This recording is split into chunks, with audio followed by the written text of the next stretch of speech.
Sudah? Bismillahirrahmanirrahim. Assalamualaikum warahmatullahi wabarakatuh. Baik, sebelum kita memulai aktivitas perkuliahan kita berdoa terlebih dahulu menurut ajaran dan kepercayaan masing-masing. Berdoa dulu.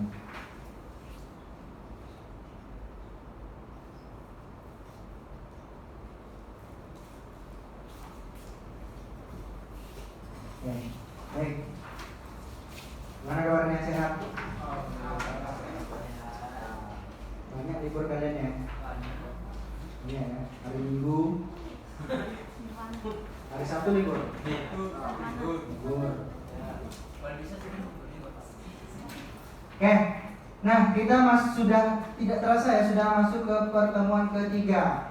Nah, pertemuan ketiga ini kita sudah mulai ibaratnya sudah menggunakan komputer. Kita sudah melihat Android Studio itu seperti apa, dan nanti kita akan coba lebih jauh tentang Android Studio. Oke, kembali ke pembahasan sebelumnya di pertemuan 1 dan 2. Oke, Andriadi, Android Studio itu apa? Android Studio itu apa? Android Studio itu adalah aplikasi untuk membuat aplikasi. Aplikasi untuk membuat aplikasi. Rosi, Android apa? Apa? Android apa? Sebuah sistem. Oke.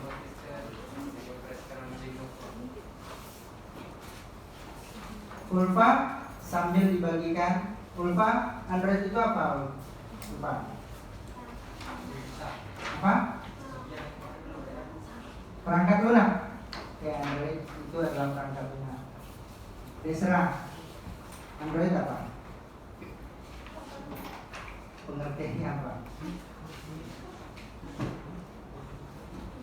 Android apa?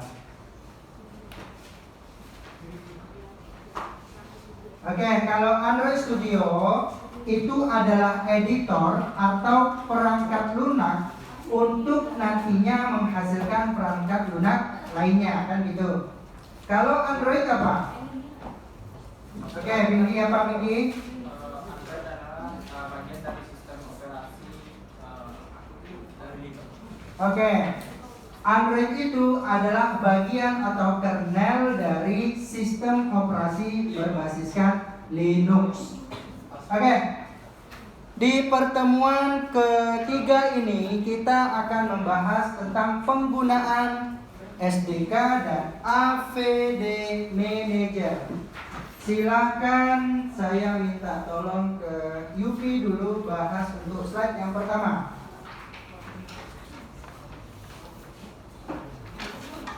Silakan untuk slide yang pertamanya.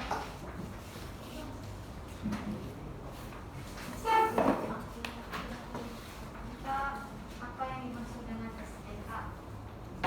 Kita pengembangan perangkat lunak SDK adalah sekumpulan alat yang dapat digunakan oleh pembuat aplikasi untuk mengembangkan aplikasi yang dikostumisasi untuk ditambahkan atau dihubungkan dengan program lain.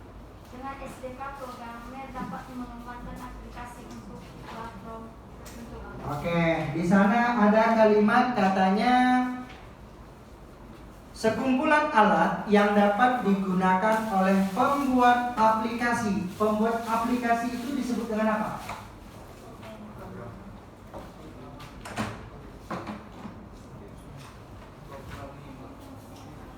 Oke, angkat tangannya. Pembuat aplikasi itu disebut dengan apa? Programmer. Oke.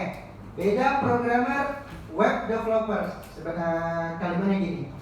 Kalau programmer, dia yang menentukan, dia yang merancang dari awal sistem itu, dibuatkannya sistem sehingga launching program itu, aplikasi itu.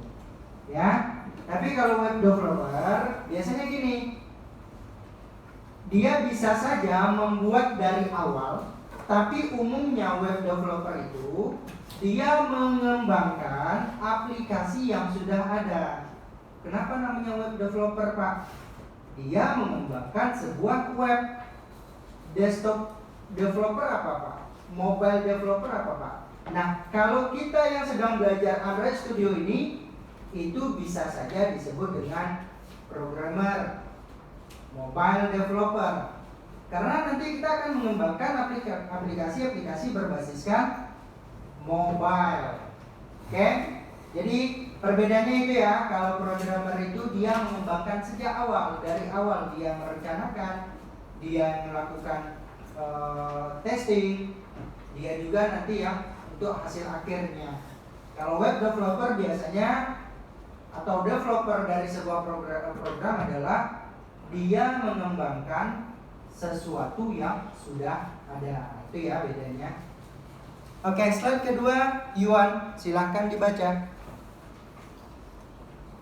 SDK juga memberikan peluang untuk meningkatkan aplikasi dengan fungsi tambahan serta memasukkan iklan dan push notification ke dalam sistem. Oke, slide selanjutnya, silahkan lagi Yuan. Kenapa SDK penting? Tanpa SDK, banyak fungsi Redwood harus dikembangkan dari nol. Dengan SDK, Anda tidak hanya membuat alat baru secara efisien, tetapi juga mempermudah proses bagi semua orang yang terlibat, karena semua Redwood fitur ini perlu dibuat compatible dengan sistem saat ini. Nah, jadi katanya kenapa SDK itu penting? Nah, gini.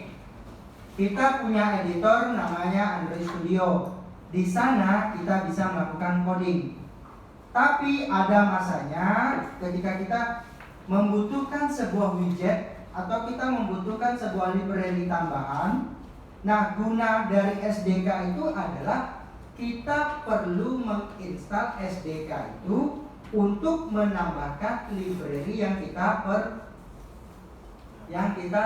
perlukan. Oke. Jadi SDK itu dia sebuah komponen. Kita butuh apa? Misalkan gini, Pak, saya butuh internet nanti di dalam aplikasi saya ini. Kenapa? Kalau tidak menggunakan internet nanti nggak akan bisa tampil data-datanya. Nah, di dalam SDK itu dia punya komponen namanya Google Play Service. Coba kalau yang menggunakan Android handphonenya, itu kalau nggak diaktifkan Google Play Service nggak akan bisa kita menggunakan Play Store. Silakan saja. Nah, kalau Google Play-nya. Lalu, Pak, saya kayaknya butuh Google Maps ini, Pak. Saya butuh namanya Maps ini kalau di SDK itu. Kenapa? Nanti di aplikasi saya itu saya butuh menampilkan sebuah peta, Pak. Kalau tidak kita install library yang ada di SDK, nah yang namanya Google Map itu nggak akan bisa tampil data-data kita. Nah, sama halnya gini, mungkin beberapa sudah familiar dengan komputer, dengan laptop. Ketika kita menghubungkan handphone kita Android dengan laptop, apakah langsung terkoneksi? Tidak. Perlu adanya instalasi. Apa instalasinya? Drivernya. Jadi kita butuh menginstal driver dari handphone itu agar nanti ketika dihubungkan antara kabel data kita antara handphone dengan laptop itu dia langsung terhubung. Kalau tidak kita instalasi itu nggak akan bisa terhubung. Itu bedanya ya. Oke. Dan selanjutnya katanya fitur baru ini perlu dibuat kompatibel dengan sistem saat ini yang sudah kita bahas 2 minggu yang lalu. Saya punya handphone Android 6 umpamanya. Lalu developer mengembangkan sebuah game yang dibuatnya itu di atas 10. Apakah handphone saya bisa menggunakan game itu? Tidak kan? Karena saya butuh yang namanya handphone yang spesifikasinya atau OS-nya di atas 10. Nah, kompatibelnya seperti apa? Jadi kalau ada SDK ini nanti developer itu gini, kayaknya orang pengguna game ini biasanya dari kelas menengah ke bawah. Kalau menengah ke bawah itu handphonenya seperti apa? Biasanya yang versi-versi mungkin Android 9, Android 7, Android 8 gitu ya. Nah, kalau handphone Android 6 ke bawah itu biasanya sudah jarang digunakan. Ya. Oke, makanya game itu kalau ada game terbaru biasanya kita juga harus instalasi tambahan atau ganti handphone betul kita. Ya kan? Ada nggak yang memaksakan mendownload Point Blank ya namanya, atau PUBG, sementara handphonenya sudah berat gitu? Ada nggak yang memaksakan?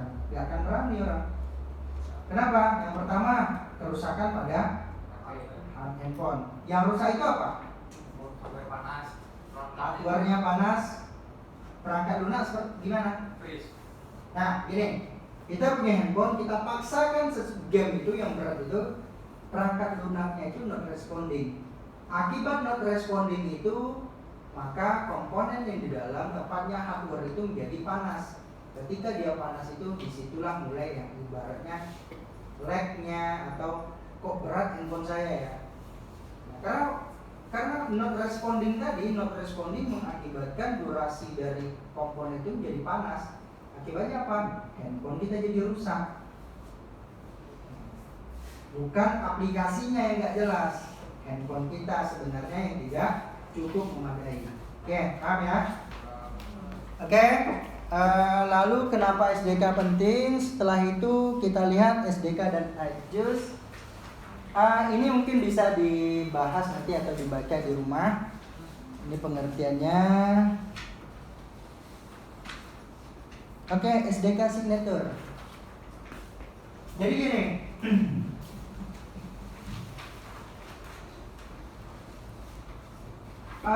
Kita buat aplikasi itu, setelah aplikasi itu jadi, bukan serta-merta kita langsung upload ke Play Store. Tidak. Ada step-stepnya lagi. Yang pertama, stepnya itu yaitu testing. Apakah benar-benar berjalan aplikasi ini atau tidak? Oke, kalau seandainya aplikasinya sudah berjalan tanpa ada masalah, bagaimana tahapan selanjutnya untuk masuk ke dalam Play Store-nya? Aplikasi itu perlu yang namanya tanda tangan. Bukan berarti tanda tangan kita ya. Jadi gini, aplikasi yang kita buat itu harus terhubung dengan Google-nya. Makanya ada .com, Willy, aplikasi. Nah, nama dari aplikasi itulah yang akan dihubungkan ke Google. Ibaratnya signaturnya. Jadi dia nanti akan mendeteksi ini aplikasi ini akan dibuat oleh siapa, ya kan? Jadi tidak bisa orang untuk mengembangkan aplikasi yang sudah kita buat. Kadang kan ada seperti ini, punya aplikasi lalu kita ambil aplikasinya lalu edit sedikit, lalu diuploadnya ke Play Store. Kalau kita cermat, kita lihatlah YouTube itu seperti apa. Kan ada kadang YouTube itu yang kalau nggak ada watermarknya, mereka download lalu modifikasi kan dengan nama dia, lalu dia upload ulang kan? Ada yang seperti itu kan? Nah, kalau Google tidak. Kalau Play Store tidak, dia nanti mendeteksi ini aplikasinya sudah pernah dibuat, berarti nggak boleh lagi diupload. Makanya tugas kita adalah kita harus membuat dari awal lagi aplikasi itu.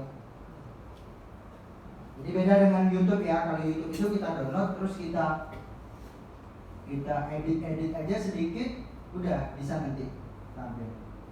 Tapi saya rasa YouTube juga sekarang algoritmanya lebih canggih ya. Kenapa? Dia bisa mendeteksi video yang sudah di-download itu kapan di-uploadnya, kapan orang pertama yang mengupload, siapa yang mengupload, sudah bisa dideteksi seperti itu.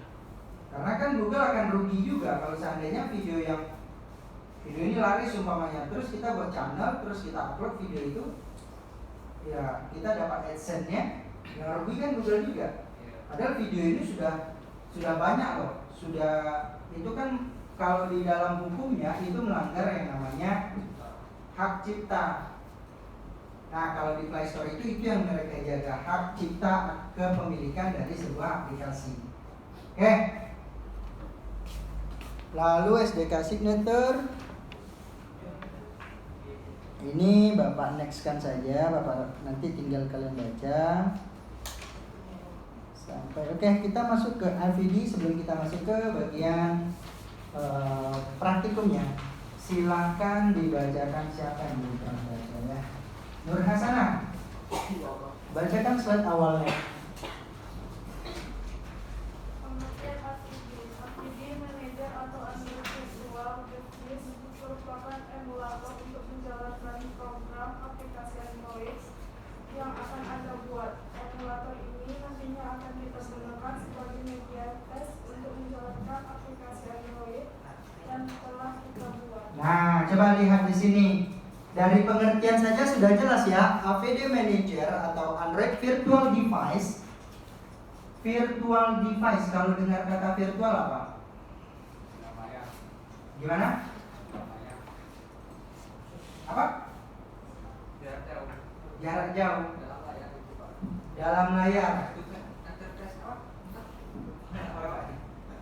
Virtual. Ibaratnya itu maya gitu. Ya. Kalau Zoom aplikasinya. Kayak Android Virtual Device merupakan emulator. Jadi gini, kita buat aplikasi di Android Studio. Kan Bapak sudah jelaskan kan, kalau kita menggunakan PHP, compile-nya di mana? Kita membuat program PHP, compile-nya di mana? Uji cobanya di mana? Di apa namanya? Apa namanya lagi? Kita buat aplikasi PHP. Oke, terus kita mau melihat hasilnya di mana? Melihat hasilnya di mana? Browser. Contoh browser apa tadi? Hah? Salah. Apa? Apa? Oke, Firefox. Selain itu apa lagi? Chrome. Apa lagi? Edge. Lalu Mozilla, Firefox. Satu itu. Apa lagi Bes? Hah? Opera Mini. Oke, jadi gini. Kita nanti menjalankan aplikasi itu bisa melalui dua cara. Melalui handphone kita sendiri atau menggunakan emulator yang ada disediakan oleh Android Studio. Tapi nantinya kita harus terlebih dahulu membuat emulator itu. Bagaimana caranya? Lihat tuh kan ada Bapak kasih tuh ya caranya di kopian yang kedua. Langkah-langkah dalam pembuatan emulator. Oke. Nah, kenapa Pak pentingnya emulator? Ya karena kan aplikasi ini nantinya akan diakses melalui menggunakan handphone. Dia ada 3 itu. Bisa kita menggunakan handphone sendiri, bisa kita menggunakan emulator yang kita install di Android Studio, atau kita menggunakan emulator pihak ketiga. Berarti kalau pihak ketiga itu bukan dari Android Studio. Oke ya? Oke, jadi ada 3 tadi ya. Bisa menggunakan handphone sendiri. Oke, lalu AVD merupakan kependekan dari Android Virtual Device, yaitu semacam emulator untuk menjalankan virtual Android. Jadi tanpa menggunakan atau mempunyai Android phone, kita bisa merasakan apa itu Android. Gak perlu, misalnya kan handphone kita nggak support nih, udah kita pakai Android Virtual Device saja. Tapi langkahnya tadi harus kita install dulu di Android Studio itu. Langkah-langkahnya sudah Bapak share materinya ya. Nanti kita akan coba. Oke, Anissa silakan dibaca.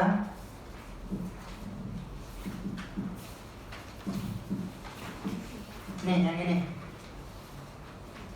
Kenapa? Karena kita bisa langsung mengetes aplikasi yang kita buat langsung di Android. Karena jika kita menggunakan APD akan memakai memori RAM, jadi akan berjalan agak berat. Nah, oke. Silakan dibaca di depan itu lalu berikan kesimpulan. Kenapa kita perlu menggunakan AVD ini?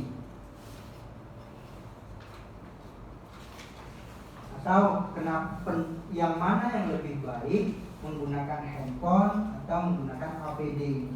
Coba dirangkum. Siapa yang bisa memberikan pernyataan? Kalau menggunakan handphone seperti ini Pak, kalau menggunakan APD seperti ini. Ya, coba jelaskan. Oke, Vicky silakan. Kalau menggunakan APD berarti kita secara langsung menggunakan Android Studio di komputer yang sama, Pak. Oke, lalu Makanya terjadi memakan RAM yang banyak sehingga jadi agak berat. Kalau langsung menggunakan HP di Android itu artinya terpisah. terpisah. Oke. Oke, ada yang ingin menambahkan? Nah, kalau tidak ada, perhatikan. Kalau menggunakan handphone, mulai dari daya listriknya ya, mulai dari RAM-nya, itu pindah ke handphone kita. Ketika kita mengcompile menjalankan program, itu pindahnya ke handphone kita. Jadi yang berat yang mana nanti? Handphone kita. Ya. Tapi kalau kita menggunakan APD internal, Android itu sudah berjalan memakan RAM yang cukup banyak. Kita tambah juga dengan instalasi APD internal. Akibatnya apa? Misalkan kalau Android Studio saja sudah memakan 2 GB RAM, terus APD internal memakan 2 GB RAM, totalnya berapa? 4. Belum lagi aplikasi-aplikasi lain. Misalnya aktif pula nanti Mozilla kita, aktif lagi SAM-nya kita. Tapi kalau di handphone, yang 2 tadi pindah ke handphone. Saya rasa handphonenya sudah pada support lah. Ya. Kalau misalkan belum support nanti kita nebeng aja nanti. Oke, jadi gitu ya. Kalau menggunakan APD internal dengan handphone langsung bedanya di situ, di RAM-nya saja. Jadi kadang mahasiswa itu komplain, Pak, ini kenapa berat kali ini Pak, saya install. Ya itu penjelasannya kayak gitu. Di laptop kita, di komputer kita itu RAM-nya cuma 4 GB sanggupnya. Kita buka Android Studio, anggaplah Android Studio itu 2 GB. Kita buka lagi APD internal 2 GB. Makanya not responding dia. Tapi kalau kita menggunakan emulator handphone, RAM komputer kita 4 GB, kita buka di menggunakan emulator handphone kita, 2 GB cuma yang kepake di komputer kita, sisanya 2 GB. 2 GB lagi kemana Pak? Diambil oleh handphone kita. Jadi kalau emulatornya handphone kita jadikan emulator, ya kita lihat juga kekuatan handphone kita. Jangan sampai Androidnya jalan, di handphone kalian nggak jalan. Ternyata handphone kalian. Ya. Oke, lalu kita, nah ini ada dia kasih, nanti boleh ya. Silakan download. Kalau ingin butuh SDK tool, apa sih SDK tool? Silakan download saja langsung, diakses saja langsung di sana. http://developerandroid.com sdk-index.html. Nanti akan tampil nantinya kalian butuh apa. Semua ada di sana. Kebutuhan kita apa-apa saja akan ada di sana nantinya.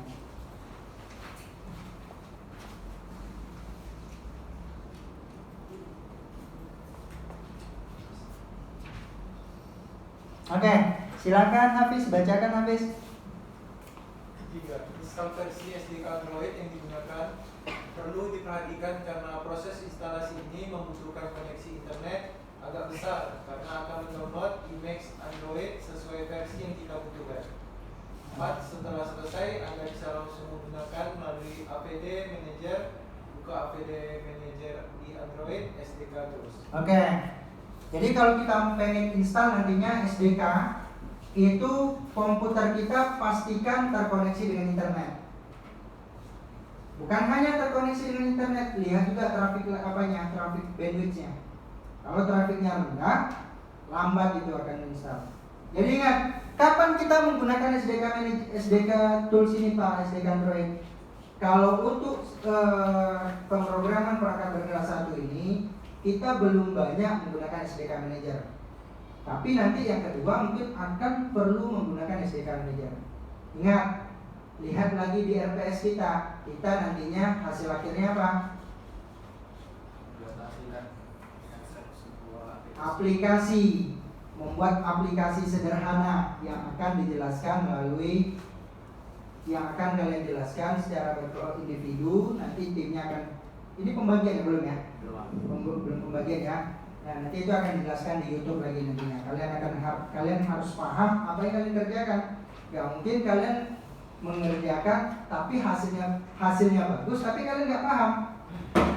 Nah kan bingung kita, iya kan? Tapi kalau kalian nggak ngerti apapun pasti nggak akan ada hasil. Yang bingungnya itu kan ada hasil tapi kalian nggak ngerti. Jadi pertanyaan, apakah memang dia yang mengerjakan atau tidak, kan gitu ya. Oke, lalu yang tahap yang ketiga nggak ada ya. Oke, silakan dihidupkan komputernya. Silakan hidupkan komputer.